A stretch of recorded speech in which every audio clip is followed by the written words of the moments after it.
Before we get into the video, could everyone please subscribe to my Endless Diary Tales channel? Thank you so much. The second day after winning the lottery, my husband Michael suggested we get a divorce. He had been cheating on me with his red rose from his youth. I was stunned, unable to believe what was happening. $100 million staring at the lottery winnings. My mind went blank for what felt like an eternity. It wasn't until my son Ethan tugged at my hand repeatedly that I finally came back to my senses. That's when I realized that this miraculous fortune had truly landed in my lap. With this money, the house loan, the car debt, Michael's struggling company, and even my dream of traveling around the world, all of it could be solved effortlessly. The sheer excitement made me feel dizzy, and I dropped down onto the floor in shock.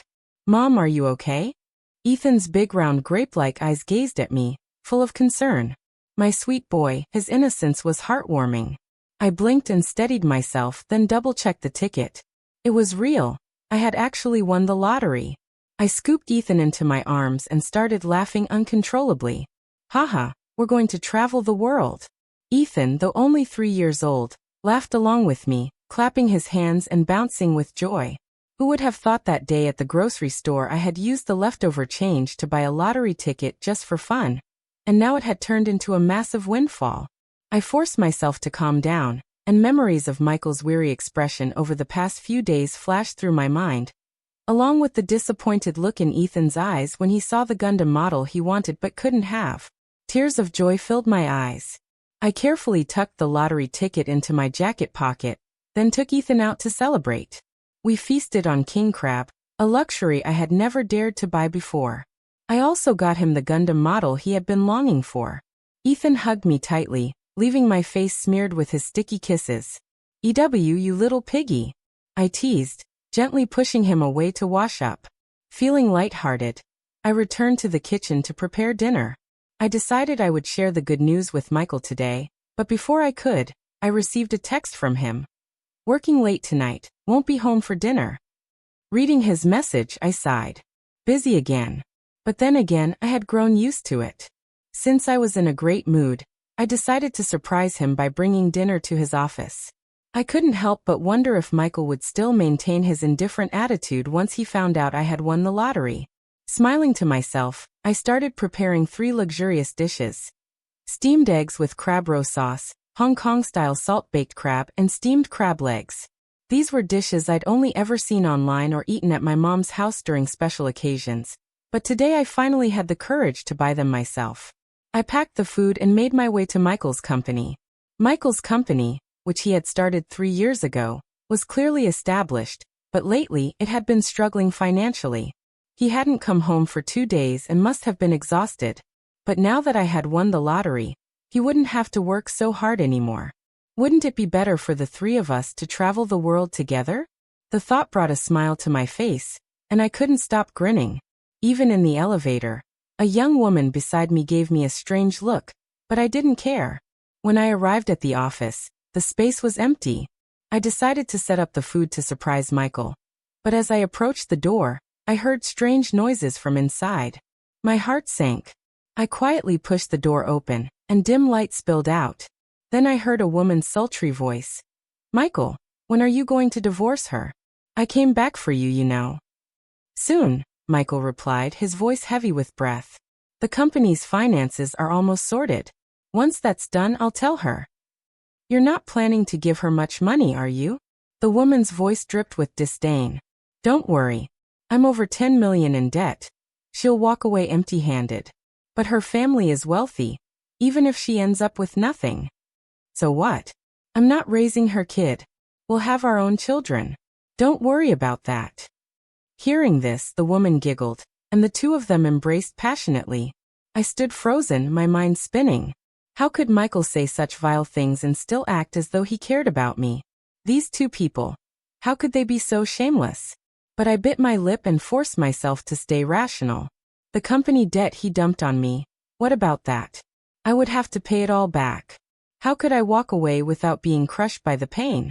I don't even remember how I left his office. The only thing I recall is that when I came back to my senses, I had thrown the lunchbox hard into the trash. Crab legs and sauce splattered everywhere. A mess just like my marriage. The most painful part? I knew who she was, Vanessa. She was my sister-in-law Emily's classmate. A year ago, she even went out of her way to connect with me on WeChat. At the time, I found it strange, but Michael brushed it off saying, "She's only 5 years younger than me. I've watched her grow up since she was a kid. It's not like I'm some kind of animal. Stop overthinking." He convinced me not to dwell on it, and Vanessa, with her endless posts on social media, showing off the luxurious gifts from her boyfriend, lulled me into a false sense of security. I even felt a little envious. Michael had never bought me an expensive gift, not even a bouquet on Valentine's Day. Now thinking back, it was all an act just for me to see. I was such a fool. The worst part? Michael was always a clean freak. He never kissed me, and now I knew why. It wasn't because of some obsession with cleanliness, but because he looked down on me. The pain of betrayal, coupled with the overwhelming humiliation, nearly shattered me. We dated for a year and had been married for 5. I had always considered our small home my entire world. When he first started his business, no one supported him except me. I gave him all of my dowry money along with the savings I painstakingly accumulated over the years, and he conspired with another woman to ruin me just fine. I was so furious I had to take deep breaths to calm myself. If this was how things were going to be, he wouldn't get a single cent of my lottery winnings. The next afternoon, Michael came home, his face full of gloom, looking like he'd been hit hard. In the past, I would have been worried, running to him eager to comfort him. But now, I had to be even more attentive. How else could I keep up the act until he finally discarded me? "Are you okay? Did something happen at work?" I poured him a glass of warm water and sat beside him, feigning concern. He took a deep breath and sipped the water before speaking. "There's an issue with the company's cash flow. We owe a significant amount, and it needs to be repaid soon. Do we still have any savings at home?" His eyes were full of hope as he looked at me. This had been before. I would have borrowed money from my parents without hesitation. How could anyone let the person they love suffer? Even when I won the lottery, the first person I thought of sharing the news with was him. But after last night, he was already dead to me, and now he wanted to squeeze out whatever was left of my savings, forcing me into a corner. This man disgusted me. Thankfully, I had stayed up all night preparing. By morning, I had spent every last penny. I just used $100 to buy an insurance policy for Ethan. It'll cover him until he's 18. Oh, and I renewed his taekwondo classes for another year. I feigned regret and added, "Why didn't you tell me earlier? You're always saying not to bother you with household matters." Michael frowned, looking at the freshly printed insurance documents. He let out a deep sigh, but since it was all for our son, he couldn't exactly scold me for spending the money. He hesitated before asking, "So there's no other savings left at all?" "There's a little bit," I said casually. I opened our joint account, showing the balance. $1,986.73. Just enough to cover the house and car payments for the next month. Every expense was meticulously documented, and as he scrolled through the statements, he even saw entries for money I had spent on his parents. After that, he didn't look further. Michael visibly let out a sigh of relief. From his calculating expression, I could tell he was already scheming something. "Now I need to talk to you," he said, breaking the silence. I smiled at him, but in truth, my hand gripping the insurance papers was trembling because I knew what he wanted to propose. A divorce. I wasn't ready for it, not yet. I didn't even know the full state of his company's affairs. Even if I had won the lottery, that money was mine, and I wasn't about to let that despicable pair benefit from it. At that moment, Ethan rubbed his sleepy eyes as he walked out of his room. "Daddy, you're back.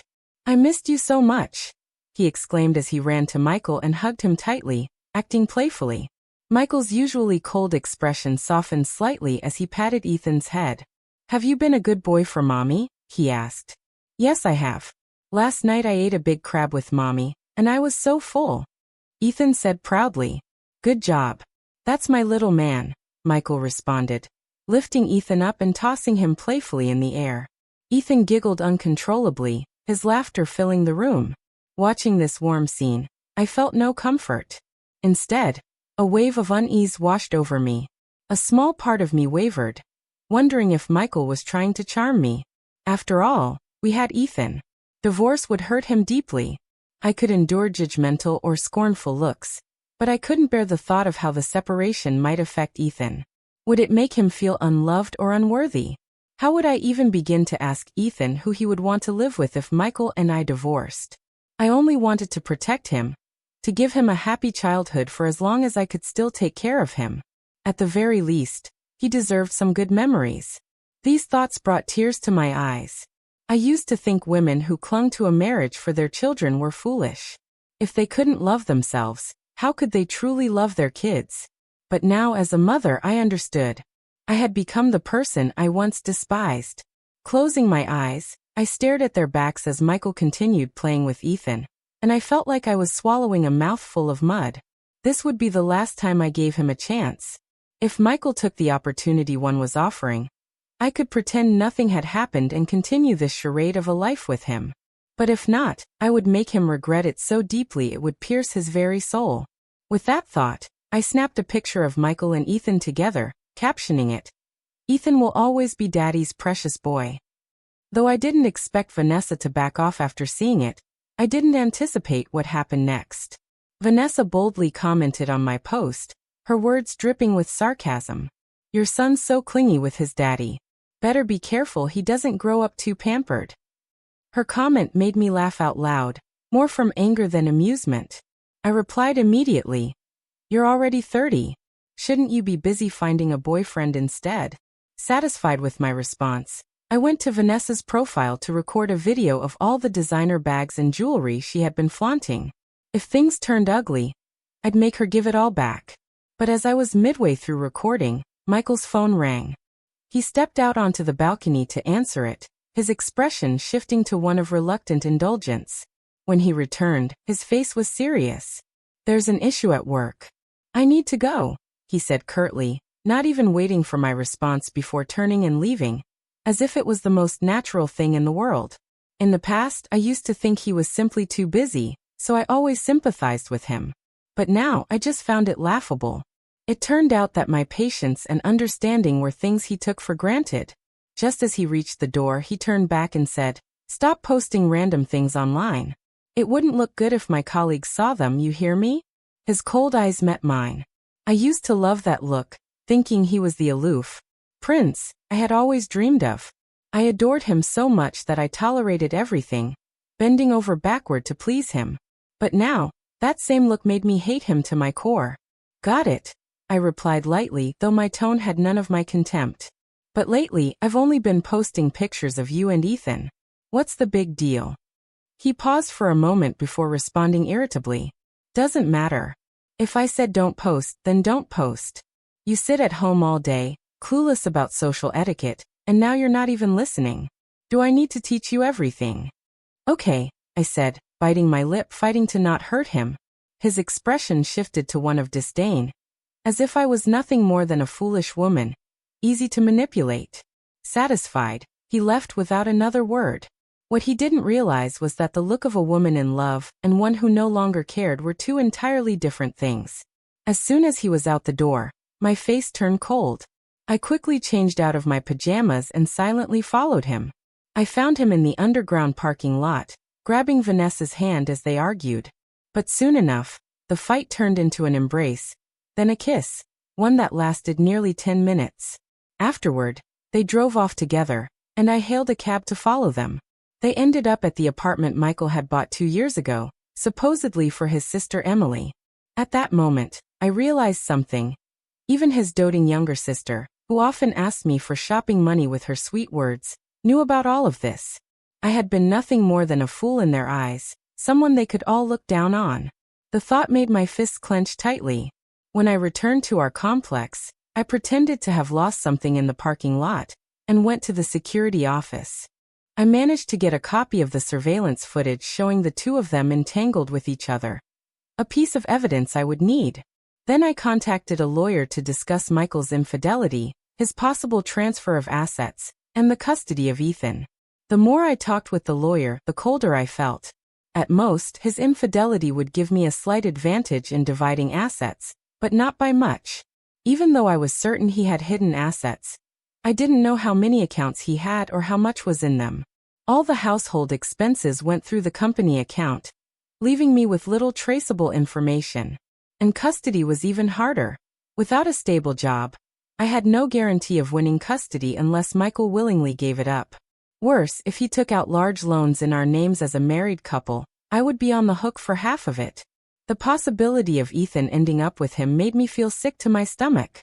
I couldn't believe it. Who exactly was the law protecting? If I hadn't won the lottery, if I had remained oblivious, I would have ended up with nothing in the end. Leaving the lawyer's office, I took a deep breath to clear my mind and began organizing my next steps. The most urgent thing was to cash in the lottery ticket as soon as possible. Although I had 60 days to claim it, it was better to handle it early. I couldn't tell my dad. He had a tendency to brag about everything, and the news would spread like wildfire. The only person I could rely on was my mom. With that thought, I headed straight to my parents' house, showed her the lottery ticket, and explained everything that had happened over the past 2 days. My mom's expression mirrored mine, shifting from joy to anger to a cold and distant calm. But fortunately, she had spent a lifetime keeping my father in check.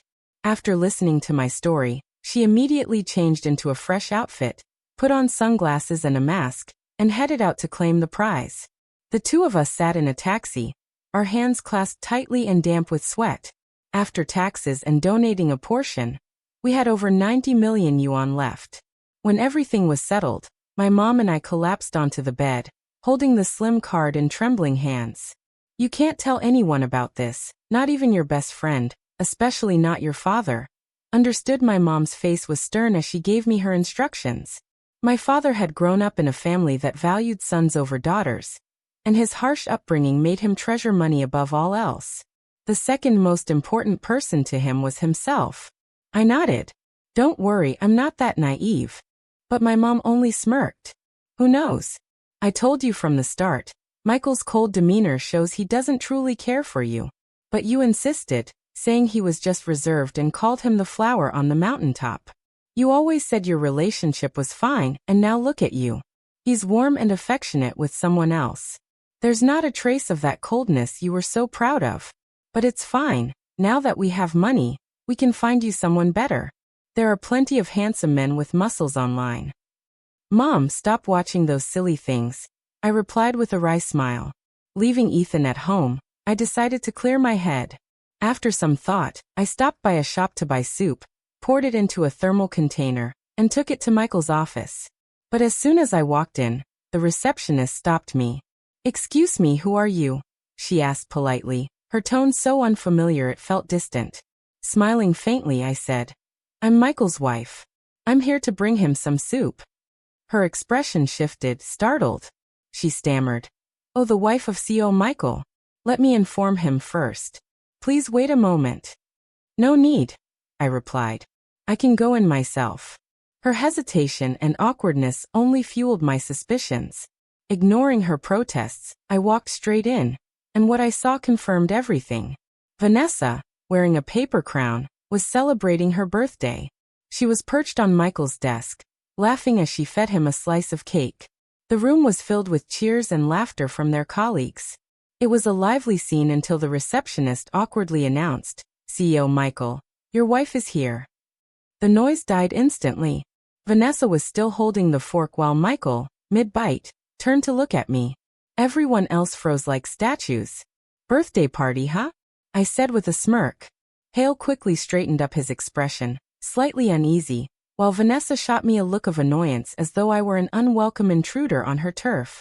Oh nah, don't you recognize me? I'm Vanessa, Emily's friend, she said, extending her hand toward me with the air of a hostess. I wanted to throw the soup in her face, but I held back. Oh hi, I said with a sweet smile, setting the soup container down on the desk. I shook her hand briefly, then turned to Michael. Michael, you really should have told me Vanessa works here. After all, you've watched her grow up since high school. When you were a senior, she was only in 5th grade. But still, having her feed you cake? That's a bit much, don't you think? What if her boyfriend sees this? How embarrassing would that be? I maintained a warm, affectionate smile, but the tension in the room thickened. The colleagues around us exchanged curious glances, clearly enjoying the drama. Michael and Vanessa, on the other hand, looked as if they had just swallowed something bitter. I almost couldn't hold back my laughter. Ha! So you enjoy sneaking around behind my back? Why don't you try doing it openly in front of everyone?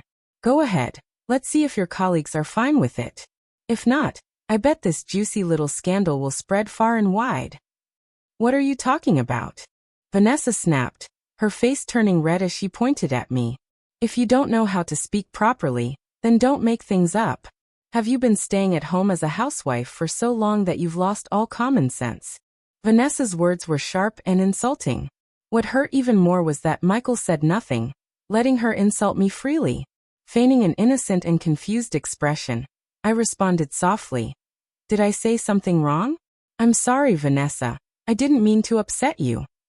Don't call me Vanessa, she snapped, her voice shaking as tears welled up in her eyes. If you hadn't barged in uninvited. That's enough. Michael finally interrupted her, his tone cold as he turned to me. Come into my office now. Without waiting for a response, he walked off, leaving me no choice but to follow him. Once inside, he shut the door firmly and glared at me. I told you not to bring food to the office. You've made everything tense. Now what are you trying to do? His voice was filled with irritation. Caught off guard, I put on a cautious and apologetic demeanor. I didn't know it would turn out like this. I'm sorry, Michael. I actually came here to ask if you could help me find a job. A job? He frowned, his voice dripping with disbelief. What could you even do? If you're here because you're suspicious of Vanessa, it's unnecessary. There's nothing between us. His words, paired with his cold, dismissive look, made me feel like I was being irrational. I forced a smile. Vanessa is like a little sister to you. Why would I care? Hearing this, Michael's expression softened slightly. Then why are you suddenly talking about getting a job? I replied calmly. I mentioned this before. I said I'd start working once Ethan goes to preschool. Did you forget, or are you hiding something from me? As I finished, I playfully pinched his cheek, but my grip was firm. Michael winced and instinctively stepped back, clearly annoyed by my touch. Watching him recoil from me, I felt a pang in my chest. When we first met, I had fallen for him at first sight. His monolithic eyes, high nose bridge, and sharp jawline had captivated me. His calm, steady gaze made him seem like the aloof prince I'd always dreamed of. Compared to the awkward, unpleasant men I'd met during previous blind dates, he was 100 times better. That's why I had quickly decided he was the one.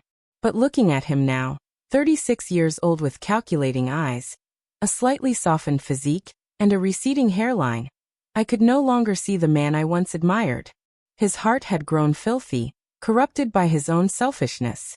What would happen to Ethan if Vanessa really had Michael's child? Would Ethan grow up overshadowed and mistreated? Would he turn into a version of Michael, cold and manipulative? I couldn't let that happen. I needed to be strong, no matter how much it hurt. Michael wasn't worth saving anymore. He would bring nothing but harm to Ethan and me. Don't talk nonsense, Michael said coldly, brushing my hand aside.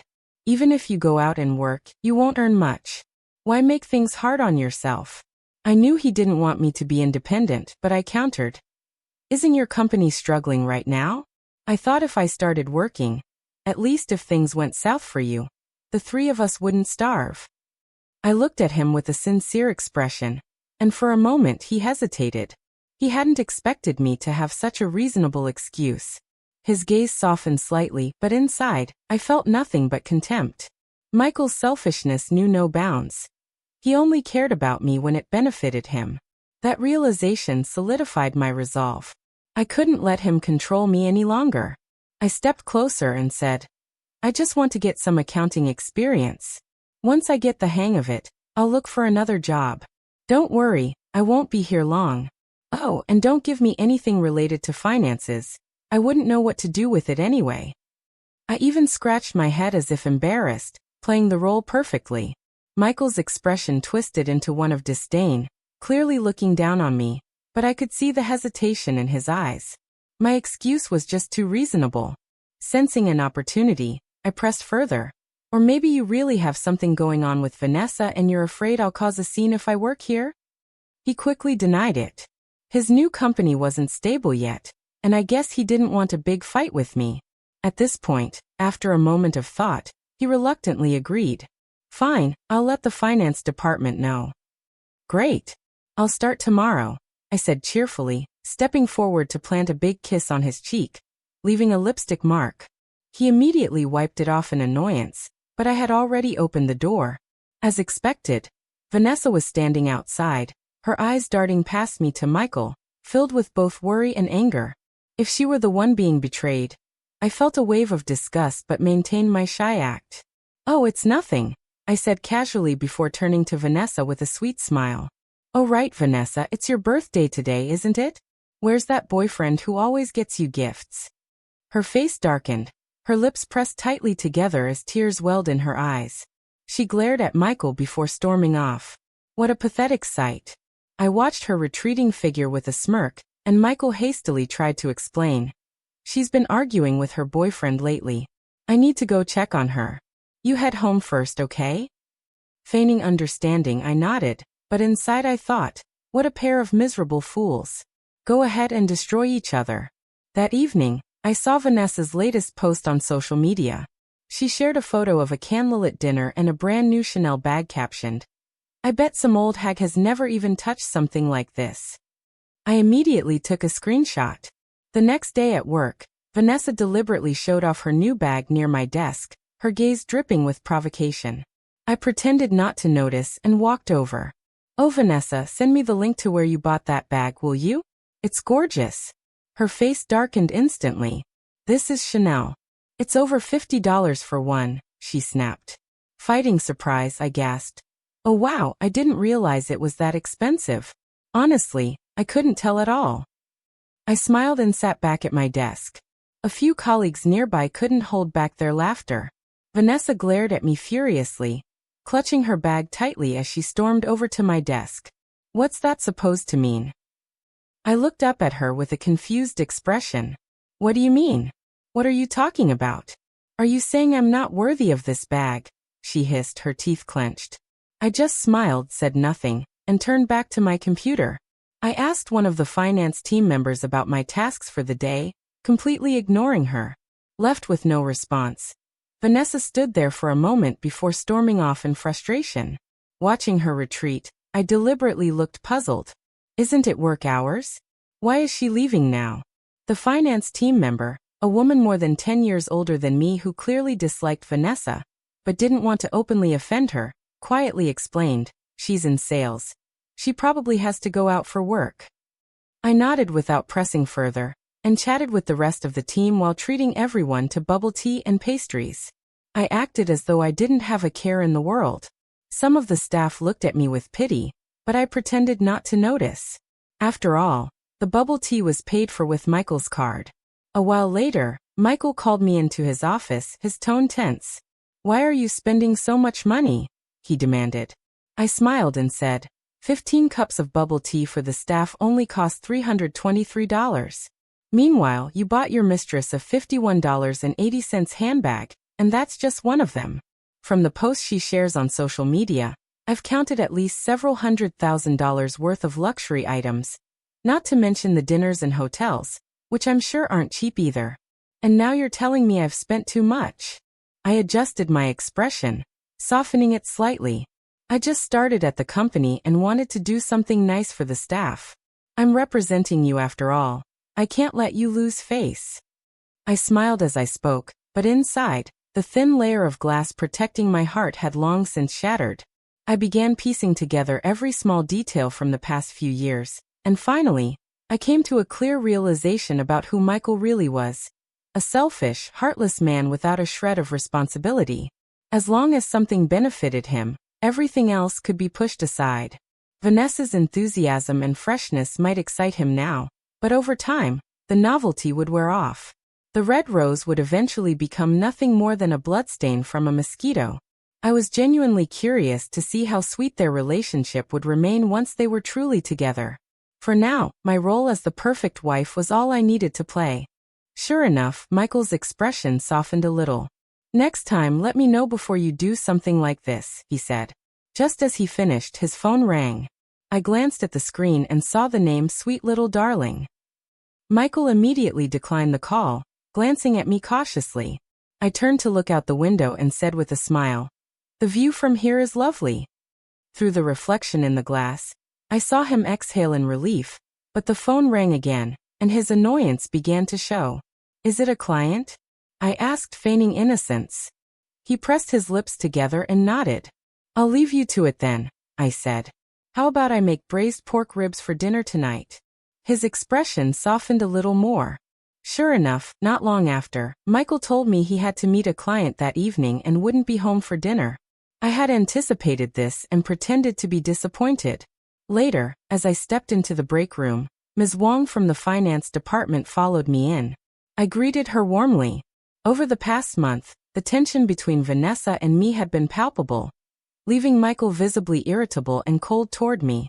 Despite this, Ms. Wong had been relatively kind and occasionally stood up for me. To my surprise, she let out a long sigh. "Is something wrong?" I asked, concerned. She hesitated before replying with a heavy heart. "I have a younger sister whose husband is cheating on her. He's bold enough to bring the other woman to their company, and they're openly dating there. It's disgusting." I was taken aback. "That's awful," I said. Ms. Wong nodded, shaking her head in disbelief. I added, "How shameless. Luckily, my husband Michael is a good man." Ms. Wong froze for a moment, her expression unreadable. I smiled cheerfully and told her not to dwell on it before heading back to my desk at work. I didn't trust anyone. That evening, after playing with Ethan, I listened to the recording I had made earlier while delivering coffee. That afternoon, I had planted a listening device under Michael's desk. To my surprise, I heard a conversation between Itch and Miss Wong. "Has your wife figured anything out yet?" "She was just telling me how you're such a good husband," Miss Wong said after a pause. Michael replied, "Not yet." He quickly changed the topic. "Is everything set up at the new company?" "Almost. I'll send it to you tomorrow," she replied. I removed the earphones. My hands were cold. A liar through and through. The next day, I acted as if nothing had happened, going about my tasks as usual. I sorted through some old documents from 2 years ago and scrolled through TikTok videos when bored, completely ignoring Vanessa's smug glances. She was pathetic. So what if Michael hadn't come home last night? He wasn't worth my concern. After work, I made my way to Miss Wong's desk. I turned on her computer, having memorized her password long ago. Once the computer was up, I copied all the files from her folder onto a USB drive. I had rehearsed this moment in my mind countless times. My hands were drenched in sweat by the time I was finished. It wasn't until I stepped out of the office building that I finally let out a deep breath. Thankfully, Wong had done an excellent job organizing everything. The documents were meticulously categorized into 2 sets, one genuine and one fake. The real documents revealed that over the past several years, the company had been making nearly $1 million in profit annually. Yet, Michael constantly played the role of a struggling husband in front of me, claiming poverty every month. He gave me 15.00 yuan for living expenses, of which nearly 10.00 yuan went toward the mortgage and car payments. We barely scraped by, with my parents often stepping in to help. I used to think he didn't share his struggles with me out of pride, but in reality, he was sending nearly 400.00 yuan a year to his parents and splurging on luxury goods for Vanessa or extravagant vacations. He was living the high life while I stayed up at night worrying about how to stretch our budget. What a despicable man. I sent the files to my mom, saved a copy to the cloud, and shut down the computer. Almost immediately, Michael called. The timing was so perfect that I couldn't help but scoff. "Getting anxious? Are we finished setting up the new company and ready to talk divorce now?" I answered the call, and Michael's voice came through.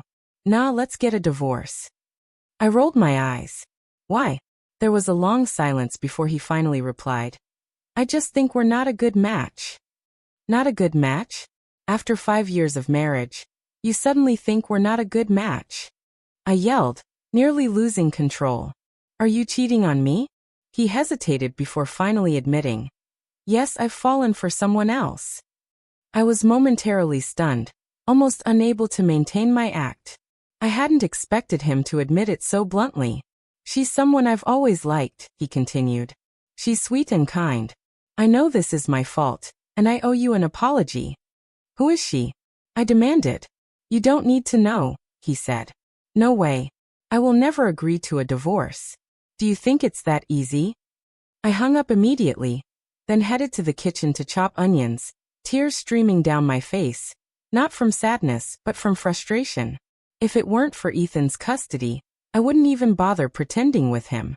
To my surprise, Vanessa couldn't hold back and called me herself. The moment I picked up, she sneered. He's finally divorcing you, a washed-up old hag like you still clinging to him. I suggest you just give up gracefully, otherwise you'll only make things worse for yourself. I hung up without another word, fuming. A mistress boasting like that? I recorded the call just in case. That evening, Michael came home carrying bags of luxury goods Vanessa had clearly bought for him. I couldn't hold it in any longer. All the pent-up anger of the past weeks erupted. I lunged at him, clawing and hitting, releasing every ounce of frustration. Vanessa barged in, trying to pull me off him, but I turned and slapped her hard across the face. Her expensive necklace broke in the scuffle, and she shrieked, kicking at me with her high heels. Michael, now sporting several scratches on his face, panicked and rushed over to protect Vanessa, but as she attempted to kick me again, I sidestepped, and her heel landed squarely in Michael's groin.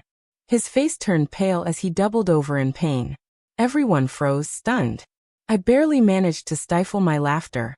Figuring concern, I rushed forward. Oh no, honey, are you okay? I cried, pretending to trip and fall against him, adding to his misery. He let out a loud wail of pain. Amid the chaos, an ambulance arrived. Vanessa, clearly not in a position to stay and care for him, reluctantly hailed a cab to the hospital. I, however, stayed by Michael's side, holding his hand reassuringly. Don't worry, I said sweetly. I'm sure everything will be fine down there. Shut up, he roared, unable to contain his anger. By now, half the building was aware of the commotion. Michael, humiliated and in pain, finally dropped all pretenses. Enough. I'm done with this charade, he snarled, his true colors fully revealed. Michael and Vanessa claimed their love was true. She was pregnant, and he insisted on getting a divorce. His family offered a hollow apology but made snide remarks about me, criticizing my lack of education, inability to keep up with modern times, and claiming I wasn't as beautiful as Vanessa. They kept repeating that Vanessa had studied abroad, as if that gave her some moral superiority. My mom was so furious that she cursed them outright. I, too, confronted Michael with screenshots of Vanessa's posts flaunting expensive gifts. Did you buy all these for her? I demanded. I'll sue her, Michael snapped, yelling. Nah, I'm already 10 million in debt. How about this? If we divorce, you'll help me pay it off. I laughed coldly. Fine, let's pay it off together. Push me far enough, and I'll drag both of you down with me. My eyes burned with anger as I cursed at him, leaving him momentarily speechless. Finally, he sneered and said, What about Ethan? Are you just going to abandon him? I couldn't believe it. You're using Ethan to threaten me now? Is he not your son too? I shouted, feeling so furious. He smirked as if he had the upper hand. So what if he is? I sank into a chair, my voice hoarse. You're unbelievable. I had imagined this scene countless times, but nothing could have prepared me for the cruelty of his words. Don't regret this, I said, glaring at him. I never regret anything, he replied coldly. Once the mediation period ended, we went to the civil affairs office to finalize the divorce. Vanessa was waiting outside, and Michael looked smug, clearly expecting to see me devastated. Instead, I was all smiles, as if I had just thrown out the trash. I even greeted him cheerfully, which made Michael frown in confusion. Vanessa, stunned by my demeanor, decided to provoke me. Stop pretending. If you're sad, just admit it. Acting like this only makes you look pitiful. I burst out laughing. What? You're so proud of catching a wilted cucumber? Last time I checked, it couldn't even hold up after getting kicked. My words left them both frozen in shock. The unexpected shift in my attitude threw them off completely. For the past 3 months, they had grown used to seeing me as the pitiful, defeated wife. My sudden bluntness unsettled them, but I didn't care. They'd get used to it eventually. Michael turned red with anger. "Nah, have you gone crazy?" "Not as disgusting as the pair of adulterers standing in front of me." I shot back, then walked away with a spring in my step, leaving them standing there dumbfounded. I didn't care about them anymore. Custody of Ethan was mine, and no one could be worse off than I had been these past years. As I left, I called Chris Tran, one of Michael's former business partners. They used to have dinner together regularly, but for some reason, they had fallen out. I never asked why, but given Michael's awful personality, I suspected Chris had been betrayed. When Chris picked up, he sounded surprised. "Nah, why are you calling me?" Without hesitation, I said, "Michael cheated. We're divorced now. I want to ask, if you had the chance, would you take down his company?" Chris paused before laughing bitterly. "Back then, he took all my capital. Now his company is far bigger than mine. Even if I had support, I don't have the money to start over." "That's fine, I do," I replied calmly. After all, I was now a wealthy woman with over 90 million yuan. Meeting Chris again after 3 years, I saw that he hadn't changed much. His personality, however, had shifted. Once lively and outgoing, he now carried himself with a calm, mature demeanor. As he recounted his history with Michael, I felt disgusted. It turned out that while Michael did have some connections at the start, most of the initial capital and resources had come from Chris. Things went well in the beginning, but once the business started thriving, Michael schemed to take over the new distribution channels Chris had established and forced him out entirely. "That's classic Michael for you," Chris said, smirking. "I'll need quite a bit of capital, around 1 million yuan. Is that doable?" I agreed without hesitation. It was just a few months' worth of interest, and if it meant pushing Michael's company to bankruptcy, it was worth every cent. Besides, there was potential for equity too. Chris seemed surprised at how quickly I agreed, but he didn't question me further. He immediately began registering the company online, hiring staff, and working tirelessly. I could see a hint of ruthlessness in his eyes, and I couldn't help but wonder if he'd deliver a fatal blow to Michael. But honestly, it didn't matter to me. I was merely giving him a little push. If Chris failed, I still had the evidence to use as leverage. Meanwhile, I focused on enjoying life. I took Ethan and my parents on a 3-week vacation to celebrate the new year. We stayed in the most luxurious hotels, leaving my family in awe. The happiness that came with wealth was beyond anything they'd ever imagined. Shopping became a carefree activity. We didn't check prices in duty-free shops and bought whatever caught our eye. As for the handbags Vanessa treated like treasures, I didn't even glance at them. I didn't need material things to prove my worth. All I wanted was a peaceful, happy life with my parents and my son. Back in Greenfield City, I felt restless despite the peace. We moved into a new 4-bedroom, 2-bath apartment in a top-tier school district downtown. Ethan had a nanny to take him to and from school, and she also handled the housework. My mom spent her days dancing in the square while my dad went fishing with his buddies. I, on the other hand, had too much free time, so I enrolled in a makeup course. I have to admit, seeing my reflection looking prettier each day did wonders for my mood. The course, which cost tens of thousands of yuan, was worth every penny. Gradually, I built a small following and even started receiving sponsorship offers. It was so fulfilling. As for my dad, he eventually found out about the lottery win and was over the moon. He immediately upgraded his fishing gear, buying a 2,000 yuan rod, which left my mom exasperated but happy nonetheless. Money really did make life easier. Vanessa, on the other hand, continued sending me smug messages on WeChat, flaunting her so-called happiness. I couldn't help but laugh. Life carried on, and soon Ethan was about to start elementary school. In the meantime, I began dating a stunningly handsome man. Every day was filled with joy and excitement. But then, out of the blue, Michael called me. "Nah, I was wrong. I miss you so much," he said, his voice tired but filled with longing. His words made me want to vomit. "You're insane," I snapped, hanging up immediately. To my shock, Michael started showing up at the makeup school I was attending. He said, I've been watching you for a while. Are you out of your mind? I don't need you stalking me. I yelled, annoyed beyond belief. Finally, unable to take it any longer, he admitted. I heard your family won the lottery. I raised an eyebrow. So much for my dad's ability to keep a secret. But it didn't matter. My mom was in charge of the finances, and Michael had no idea. To access a single cent, and what's it got to do with you? I said lazily. Nah, he softened his tone. I'm still Ethan's father. The company's been struggling lately. Can you help me out? You don't know how extravagant Vanessa is. She spends money like water, doesn't do any housework. And that prestigious school she went to in the US? It's a total scam, not even on par with your university here. On top of that, she drank while she was pregnant, and after giving birth, she dumped the baby on my mom. Nah, you're still the best. You were wrong back then. So now you want us to start over? Michael rattled off one excuse after another, making my eyebrows furrow tighter with every word. Michael, are you sick in the head? I snapped, glaring at him with pure disdain.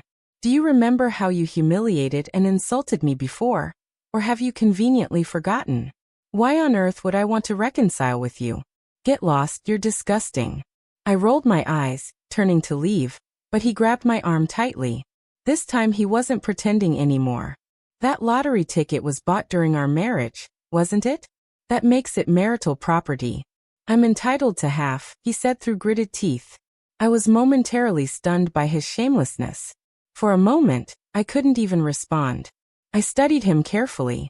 Less than a year after our divorce, he had already transformed into a balding, overweight middle-aged man.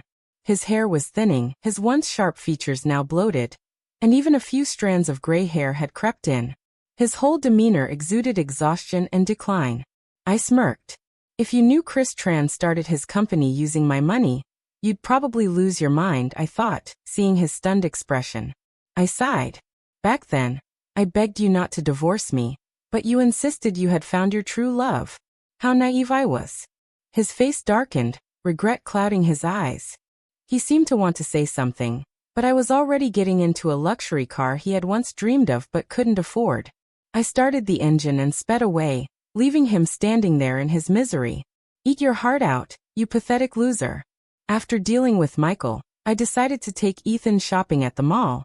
Unexpectedly, I ran into Vanessa. She was still dressed provocatively and wearing heavy makeup, but it couldn't hide the exhaustion in her eyes or the unease that radiated from her. She was holding a crying child while Michael's mother, Mrs. Tran, stood beside her, scolding her relentlessly. What a small world.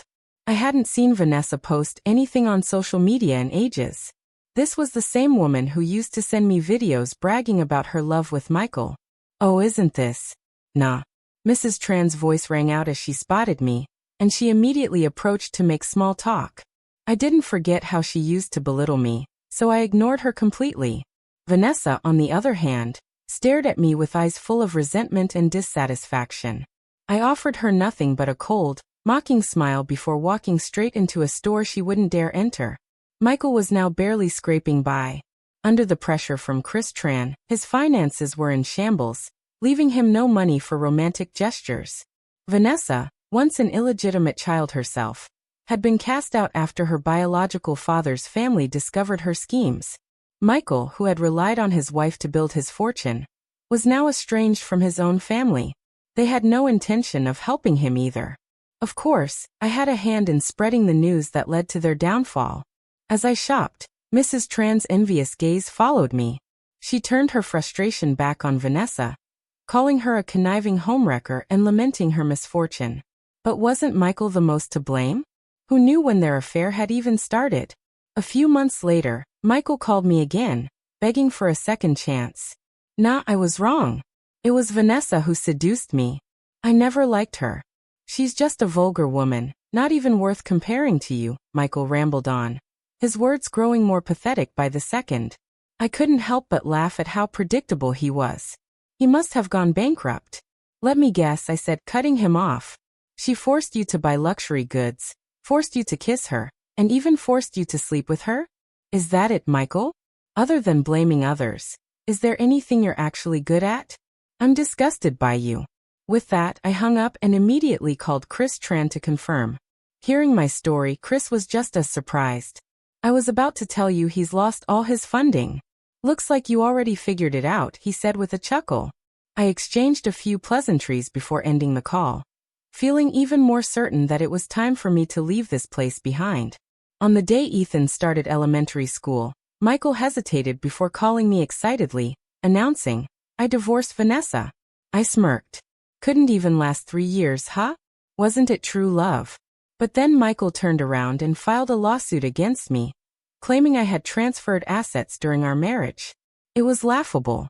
I immediately submitted copies of my previous bank statements, along with a detailed report to the tax office, which included evidence of his tax evasion. The investigation revealed there were no large sums of money in my accounts, as I had only ever used the secondary card linked to my mother's account. Michael's face turned ashen when he realized the truth. He was left with nothing. Even if he sold his parents' house and his sister's apartment, it wouldn't be enough to cover the massive debts he had accrued. When we divorced, we had signed an agreement stating that I left with nothing and his debts were solely his responsibility. Now the tax authorities were coming after him. If he didn't repay the evaded taxes, he'd face prison time. This time, Michael completely crumbled. Before being taken away, he glared at me with red eyes, shouting, "Nah, you're heartless. You've been pretending all this time." I gave him a cold smile. "We're all the same, Michael." He sneered bitterly. "If you'd been this smart from the start, maybe I really would have loved you." I raised an eyebrow. Was he delusional?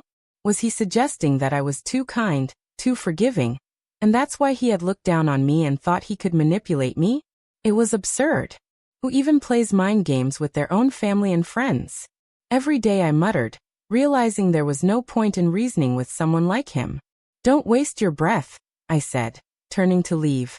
But then I heard his voice again, tinged with regret. "If I hadn't cheated, would we have been happy now?" I laughed, deliberately mocking him. "Oh, probably the 3 of us would be traveling around the world." With that, I got into my car and drove off. Through the rearview mirror, I saw Michael collapse to his knees, his hands covering his face. Who knows what was going through his mind? A few days later, the news broke. Michael had been arrested for attempted murder. He had taken a butcher knife and tried to kill Vanessa in the middle of the street, blaming her for ruining everything. She ended up with a long scar across her face, and with overwhelming evidence against him, he was sentenced to life in prison. I couldn't help but marvel at his talent for blaming others, even to the bitter end. But it didn't matter anymore. He'd never walk free again. Deciding to send him a final gift, I visited him in prison. He sat across from me, his head shaved and dressed in a prison uniform. Through the glass, he picked up the phone, his eyes welling up with tears. He opened his mouth to speak, but I spoke first. "Oh, by the way, Chris Tran, I funded him." Michael froze, his face paling as veins bulged on his forehead. Without waiting for his reaction, I hung up the phone. Through the glass, I saw him lunge toward it like a wild animal, screaming in rage and despair, his face contorted with anger and anguish as he banged against the barrier. His voice echoed through the room. 2 prison guards rushed in, struggling to restrain him.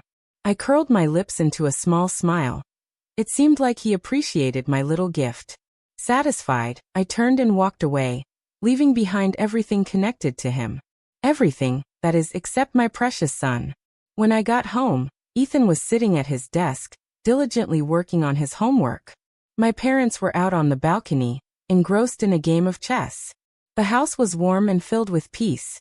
Looking at this cozy scene, I felt a deep sense of contentment. As for marriage, it was no longer on my mind.